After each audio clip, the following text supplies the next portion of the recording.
Son parcours est semblable à celui de milliers de jeunes qui fuient l'Afrique pour atteindre l'Europe. À 15 ans, Lamine quitte la Gambie. Seul, il traverse le Sénégal, le Mali, le Burkina Faso et le Niger avant de monter à bord d'une embarcation de fortune en Libye pour traverser la Méditerranée.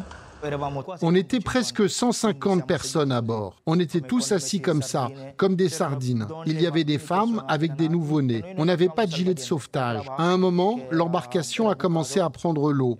On a eu peur. On ne peut pas décrire ces moments-là. Ça a été difficile. L'embarcation est secourue et Lamine débarque en Sicile. C'était il y a presque 10 ans.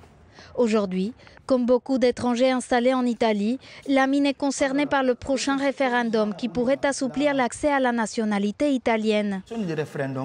Ce référendum est important car il nous permettrait de mieux nous intégrer dans la société.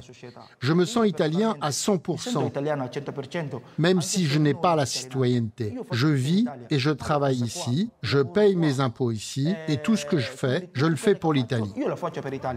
Le référendum propose de réduire la période de présence sur le territoire de 10 à 5 ans pour solliciter la nationalité.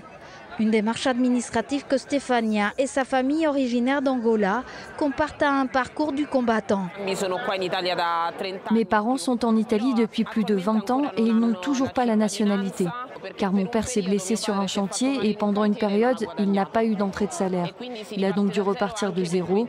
Il faut réussir à prouver 10 années de résidence continue et de revenus continus. Mais cet assouplissement des conditions pour obtenir la nationalité divise l'opinion publique italienne. C'est juste de reconnaître à ces personnes les mêmes droits et devoirs qu'aux autres citoyens présents sur le territoire. Il faut mériter la citoyenneté italienne. Ceux qui viennent ici doivent apporter quelque chose à notre pays pour l'obtenir. On ne peut pas seulement prendre. Si le oui l'emporte, environ 1,5 million d'étrangers pourraient ainsi devenir italiens.